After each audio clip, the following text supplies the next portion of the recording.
Assalamualaikum warahmatullahi wabarakatuh. Selamat malam, Pak Raharjo dan teman-teman. Di sini kami dari kelompok 4 akan mempresentasikan hasil kerja kami yang berjudul Demokrasi Indonesia. Sebelumnya, izinkan kami memperkenalkan diri. Saya Edwin Agil Rahmat, NIM I0321040. Saya Gianka Nasya Maharani dengan NIM I03211045. Saya Jian Syafira Zahra dengan NIM I0321054. Saya Melinda Andarista Eka Nurjana dengan NIM I0321064. Dan saya Muhammad Al-Fatih Salsabila dengan NIM I0321071.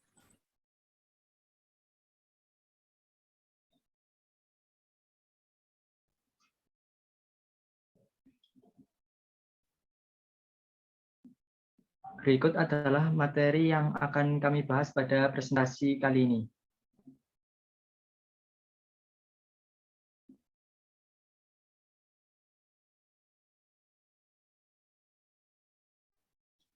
Yang pertama adalah meneliti konsep dan urgensi demokrasi yang bersumber dari Pancasila. Apa itu demokrasi? Jadi secara etimologis, demokrasi ini berasal dari bahasa Yunani kuno, yakni demos dan kratein. Dalam The Advanced Learner Dictionary of Current English, ini mengemukakan kalau kata demokrasi ini merujuk pada konsep kehidupan bernegara atau masyarakat, di mana warga negara dewasa turut berpartisipasi dalam pemerintahan melalui wakilnya yang dipilih. Lalu pemerintahannya juga mendorong dan menjamin kemerdekaan berbicara, beragama, berpendapat, berserikat, menegakkan rule of law, serta adanya pemerintahan mayoritas yang menghormati hak-hak kelompok minoritas. Selain itu, ada juga masyarakat yang warga negaranya saling memberi perlakuan yang sama. Pengertian tersebut merujuk pada ucapan Abraham Lincoln, yaitu mantan Presiden Amerika Serikat, yang menyatakan bahwa demokrasi adalah suatu pemerintahan dari rakyat, oleh rakyat, dan untuk rakyat. Dalam demokrasi universal ini, yang tidak ada dalam demokrasi universal adalah demokrasi berdasarkan ketuhanan yang Maha Esa yang dimiliki oleh demokrasi Indonesia. Demokrasi berdasarkan ketuhanan yang Maha Esa ini merupakan ciri khas dari demokrasi Indonesia yang dalam pandangan Maududi dan kaum muslim disebut dengan teodemokrasi. Dengan kata lain, demokrasi universal adalah demokrasi yang bernuansa sekuler, sedangkan demokrasi Indonesia adalah demokrasi yang berketuhanan yang Maha Esa. 3 tradisi pemikiran politik demokrasi. Jadi secara konseptual, demokrasi dapat dilihat dari 3 tradisi pemikiran politik, yakni Classical Aristotelian Theory, Medieval Theory, dan Contemporary Doctrine. Dalam Classical Aristotelian Theory ini, menyebutkan bahwa demokrasi adalah suatu bentuk pemerintahan oleh seluruh warga negara yang memiliki syarat kewarganegaraan. Sedangkan dalam tradisi medieval teori ini menempatkan suatu landasan pelaksanaan kekuasaan tertinggi berada di tangan rakyat. Dan dalam contemporary doctrine ini menyatakan bahwa konsep republik dipandang sebagai bentuk pemerintahan rakyat yang murni. Torres memandang demokrasi dapat ditinjau dari 2 aspek, yakni di satu pihak adalah formal demokrasi dan di lain pihak adalah substantif demokrasi. Formal demokrasi menunjuk pada demokrasi dalam arti sistem pemerintahan. Hal ini dapat dilihat dari berbagai pelaksanaan demokrasi di berbagai negara. Misalnya, demokrasi dapat dijalankan dengan menerapkan sistem presidensial atau sistem parlementer. Lalu substantif demokrasi ini menunjuk pada bagaimana proses demokrasi itu dilakukan.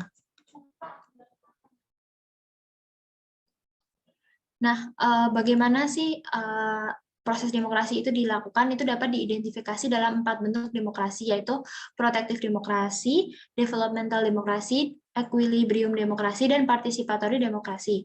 Protective demokrasi ini ditandai oleh kekuasaan ekonomi pasar, di mana proses pemilihan umum dilakukan secara reguler sebagai upaya untuk memajukan kepentingan pasar dan melindunginya dari tirani negara.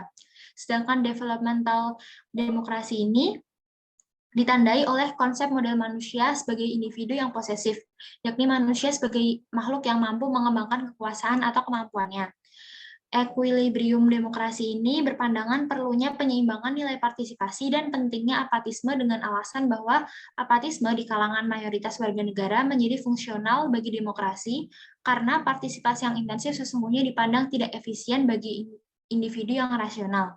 Dan yang terakhir, partisipatory demokrasi ini menyatakan bahwa perubahan sosial dan partisipasi demokratis perlu dikembangkan secara bersamaan karena satu sama lain saling memiliki ketergantungan. Selanjutnya, pemikiran tentang demokrasi Indonesia. Sebagai negara demokrasi, demokrasi Indonesia ini memiliki kekhasan, yaitu demokrasi yang dianut Indonesia adalah demokrasi yang berlandaskan Pancasila yang masih terus berkembang, yang sifat dan ciri-cirinya terdapat berbagai tafsiran dan pandangan. Menurut Muhammad ini, kita sebenarnya sudah mengenal tradisi demokrasi jauh sebelum Indonesia merdeka, yakni demokrasi desa. Demokrasi desa ini merupakan demokrasi asli Indonesia yang bercirikan 3 hal, yaitu cita-cita rapat, cita-cita masa protes, dan cita-cita tolong-menolong. Ketiga unsur demokrasi desa tersebut merupakan dasar pengembangan ke arah demokrasi Indonesia yang modern. Demokrasi Indonesia yang modern adalah daulah rakyat, tidak hanya berdaulat dalam bidang politik, tetapi juga dalam bidang ekonomi dan juga sosial. Selanjutnya adalah pentingnya demokrasi sebagai sistem politik kenegaraan modern. Sebelumnya akan dibahas sekilas tentang sejarah dari demokrasi itu sendiri. Jadi sebenarnya demokrasi ini tuh sudah dimulai sejak sejarah Yunani kuno. Namun pada saat itu yang hanya memberikan hak berpartisipasi politik itu hanya kaum minoritas laki-laki dewasa. Namun akhirnya pada abad ke-17 ini lahirlah demokrasi modern yang dipelopori oleh para pemikir barat seperti Thomas Hobbes, Montesquieu, dan J.J. Rousseau, bersamaan dengan munculnya konsep negara bangsa di Eropa. Nah, jadi pentingnya demokrasi ini karena tanpa adanya demokrasi di suatu negara, dan ketika segala sesuatunya ini diatur oleh pemerintah, maka hilanglah kesejahteraan masyarakat dan negara tersebut menjadi kacau. Demokrasi sangatlah penting dan diperlukan masyarakat, tidak hanya sekedar pemerintah yang memegang kendali dalam pengaturan suatu negara, namun perlu adanya masyarakat yang komplement, mendukung, serta terlibat dalam pembangunan suatu negara demi terciptanya kemakmuran dan kesejahteraan negara.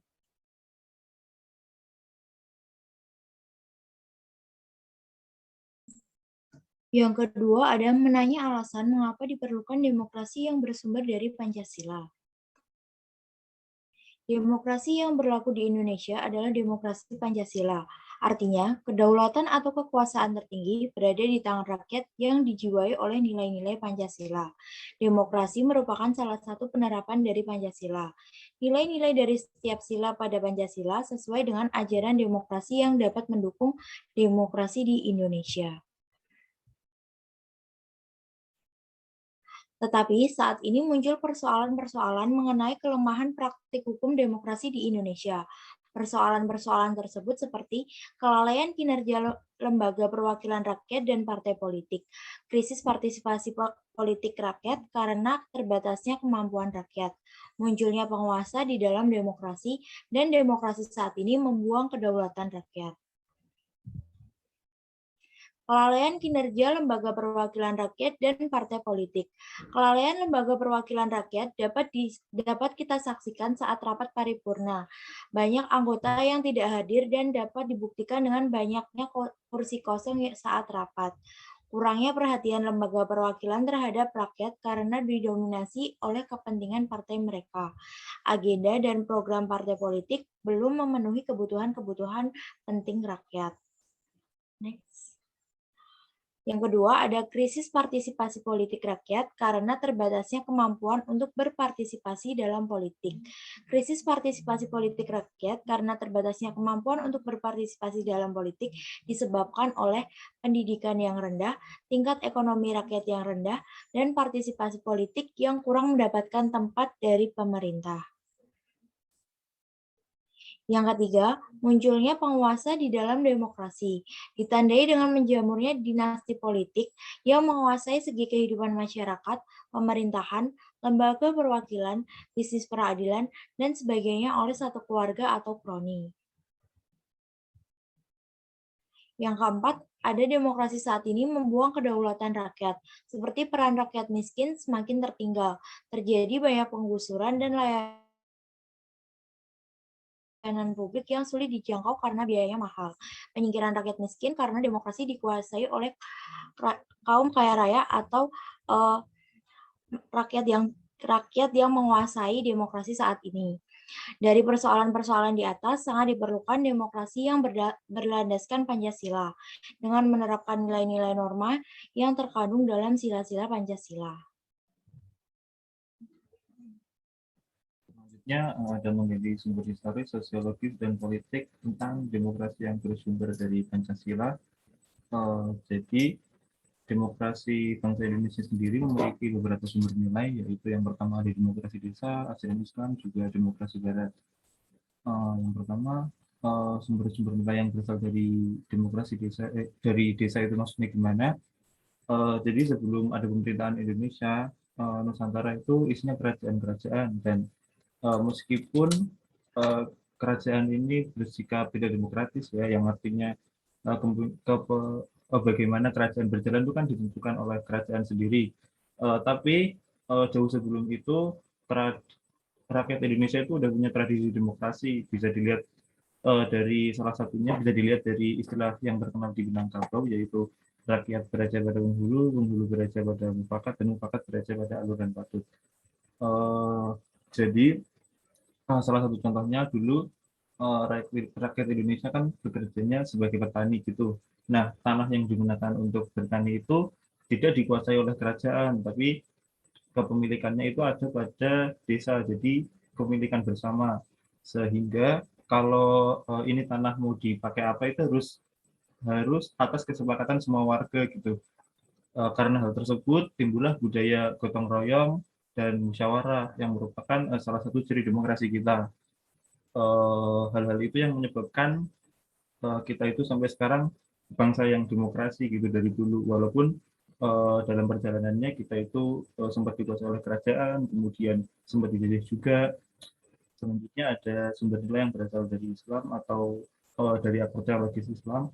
Nah, ini tuh yang menyebabkan demokrasi di Indonesia itu berbeda dengan demokrasi secara universal, karena adanya nilai yang bersumber dari agama gitu. Jadi nilai itu dari mana? Nilai itu tuh didasari dari pengakuan kepada Tuhan yang mengakibatkan hanya Tuhan yang bisa membuat aturan mutlak, gitu, manusianya enggak. Kemudian ada prinsip persamaan derajat manusia yang menyebabkan enggak boleh ada pemaksaan kehendak antara satu manusia dengan satu manusia lainnya. Nah, karena ada prinsip-prinsip tersebut, jadi diperlukanlah demokrasi supaya kehidupan tetap teratur gitu dan tidak melanggar hak-hak yang sudah diberikan Tuhan. Nah, kalau di Nusantara sendiri, stimulus Islam itu membawa Nusantara dari yang tadinya feodalistis dan ada kasta menjadi lebih egaliter. Bisa dilihat dari budaya yang berkembang. Selanjutnya ada sumber nilai yang berasal dari Barat. Untuk memahami, sebelum itu kita mungkin ke nilai yang dari Barat itu gimana, kita bisa lihat dari perkembangan demokrasi itu sendiri. Jadi dulu pada abad ke-5 sebelum Masehi, demokrasi itu mulai muncul berkembang di Yunani kuno. Tapi demokrasi saat itu bukan demokrasi yang sekarang, jadi ada perbedaan lah. Kemudian seiring berjalannya waktu, demokrasi itu berkembang. Nah, selama perkembangannya itu demokrasi mengalami naik turun. Salah satunya pada abad ke-5 Masehi itu demokrasi mengalami kemunduran karena saat itu Romawi jatuh ke kerajaan yang lebih otoriter sehingga demokrasinya mengalami kemunduran.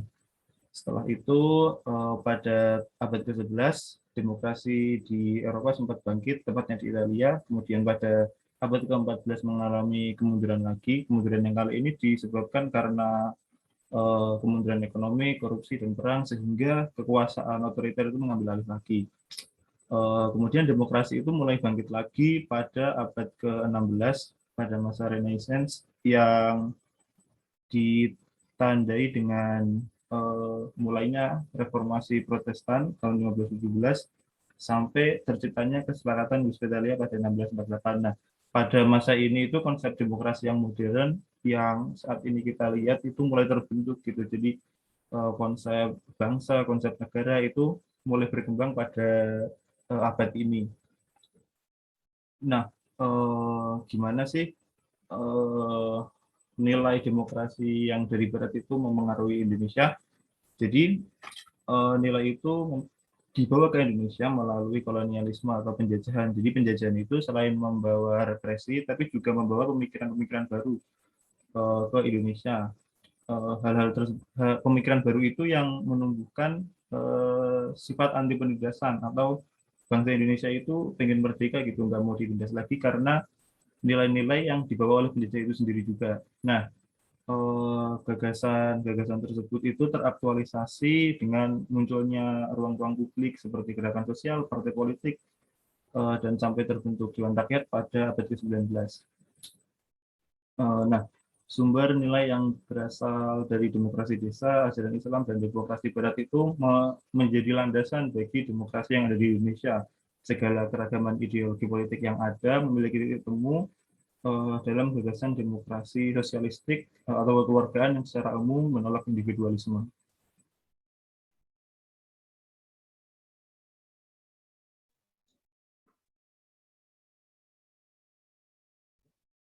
Selanjutnya, membangun argumen tentang dinamika dan tantangan demokrasi yang bersumber dari Pancasila.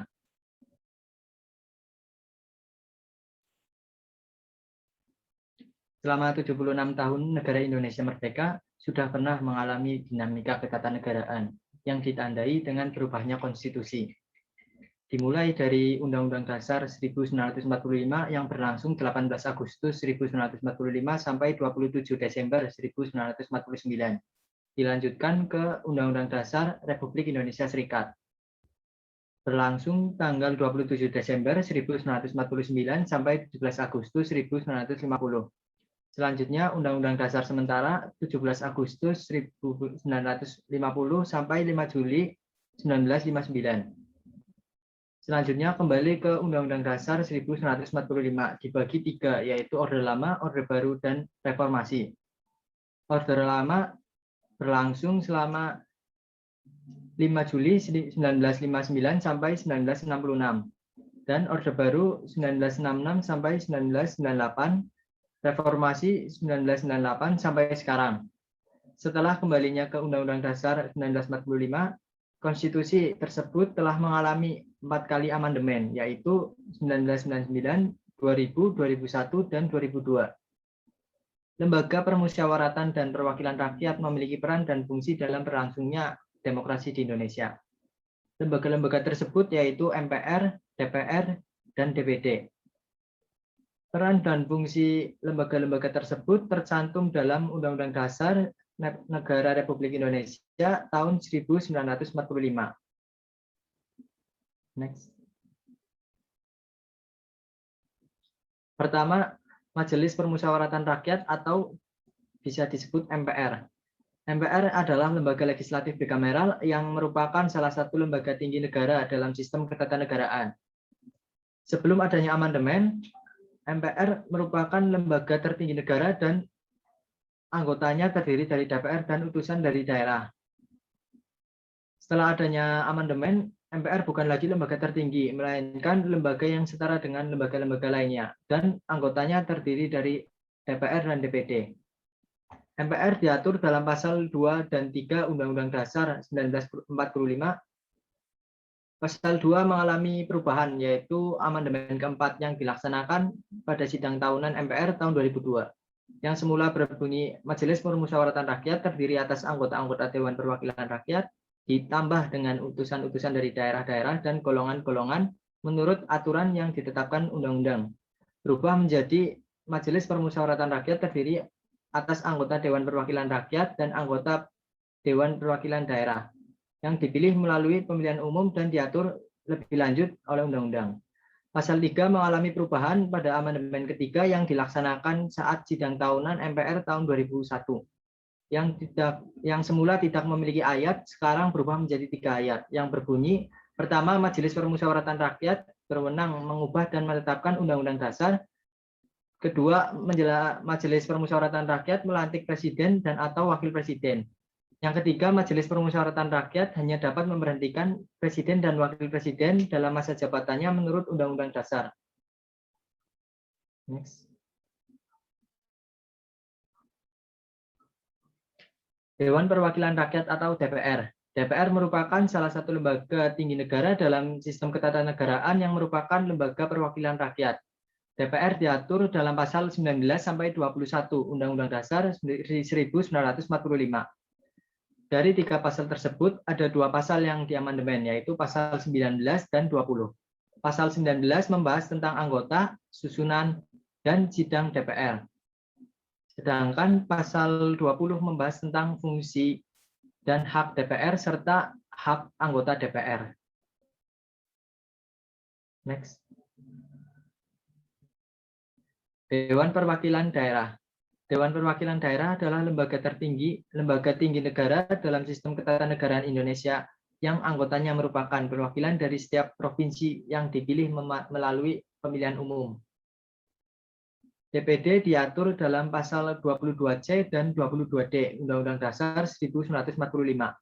Pasal 22C membahas tentang anggota, susunan, dan sidang DPD, sedangkan pasal 22 membahas tentang fungsi dan wewenang DPD. Dari ketiga lembaga tadi termasuk dalam lembaga legislatif yang memiliki fungsi dan tugas untuk merumuskan Undang-Undang Dasar. Majelis Permusyawaratan Rakyat atau MPR bertugas untuk mengubah dan menetapkan undang-undang. Dewan Perwakilan Rakyat atau DPR bertugas yaitu mengadakan dan mengesahkan undang-undang negara dan mengesahkan anggaran belanja dan pendapatan negara. Terakhir, Dewan Perwakilan Daerah memiliki tugas yaitu mengajukan rancangan undang-undang kepada DPR, ikut serta dalam membahas rancangan undang-undang dan melakukan pengawasan pelaksanaan rancangan undang-undang.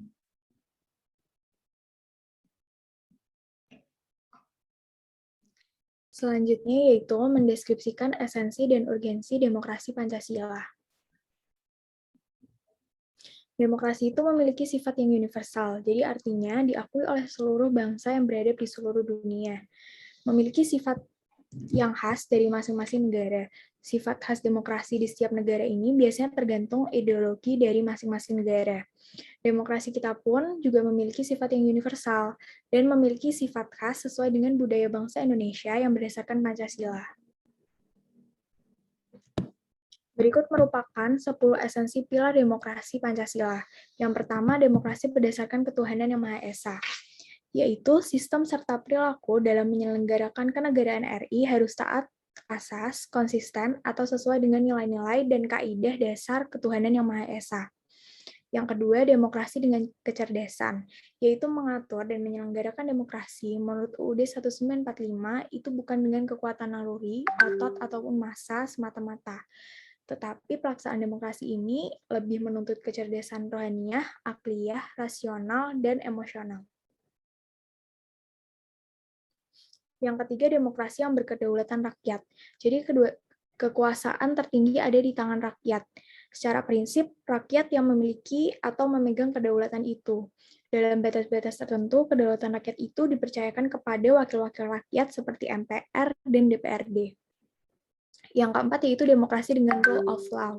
Jadi kekuasaan negara RI itu harus mengandung, melindungi, serta mengembangkan kebenaran hukum, bukan demokrasi yang ugal-ugalan, dagelan, ataupun yang manipulatif. Kekuasaan negara itu memberikan keadilan hukum, bukan demokrasi yang terbatas pada keadilan formal dan pura-pura. Yang kelima yaitu demokrasi dengan pembagian kekuasaan. Bukan saja mengakui kekuasaan negara RI yang tidak terbatas secara hukum, melainkan demokrasi itu dikuatkan dengan pembagian kekuasaan negara dan diserahkan kepada badan-badan negara yang bertanggung jawab. Yang keenam, demokrasi dengan hak asasi manusia. Tujuannya bukan untuk menghormati hak-hak asasi saja, tetapi untuk meningkatkan martabat dan derajat manusia seutuhnya. Yang ketujuh, demokrasi dengan pengadilan yang merdeka, yaitu menghendaki diberlakukannya sistem pengadilan yang merdeka yang memberi peluang seluas-luasnya kepada semua pihak yang berkepentingan untuk mencari dan menemukan hukum yang seadil-adilnya. Yang kedelapan, ada demokrasi dengan otonomi daerah. Jadi otonomi daerah merupakan pembatasan terhadap kekuasaan negara, khususnya kekuasaan legislatif dan eksekutif di tingkat pusat, dan lebih khusus lagi pembatasan atas kekuasaan presiden. Yang kesembilan yaitu demokrasi dengan kemakmuran. Jadi demokrasi itu bukan hanya soal kebebasan dan hak, bukan hanya soal kewajiban dan tanggung jawab, bukan pula hanya soal mengorganisir kedaulatan rakyat atau pembagian kekuasaan kenegaraan. Dan yang ke-10 yaitu demokrasi yang berkeadilan sosial. Demokrasi menurut Undang-Undang Dasar 1945 menggariskan keadilan sosial di antara berbagai kelompok, golongan, dan lapisan masyarakat. Mengapa kehidupan yang demokratis itu penting? Karena dalam sebuah negara itu dapat disebut sebagai negara yang demokratis apabila di dalam pemerintahannya itu rakyat memiliki kesempatan untuk berpartisipasi dalam pembuatan keputusan, memiliki persamaan di muka hukum, dan memperoleh pendapatan yang layak karena terjadi distribusi pendapatan yang adil. Selanjutnya terdapat studi kasus yang akan kelompok kami bahas. Jadi, berita ini pada intinya sebanyak 10 mahasiswa UNS diamankan polisi saat membentangkan poster di depan kampus saat hendak menyampaikan aspirasinya kepada Presiden Joko Widodo yang akan datang ke kampus Universitas 11 Maret.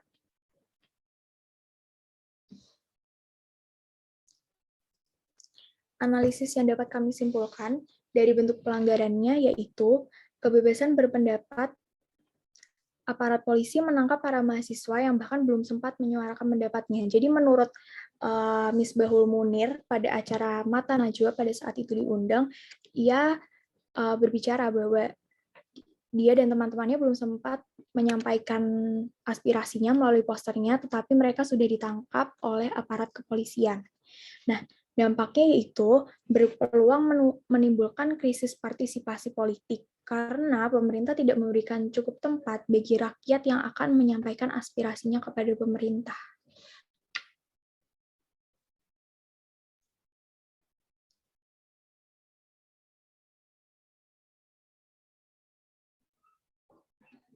Selanjutnya, sesi pertanyaan. Silahkan teman-teman bisa join ke kelas pada untuk menanyakan pertanyaannya. Sekian dari kelompok 4, kurang lebihnya mohon maaf. Wassalamualaikum warahmatullahi wabarakatuh.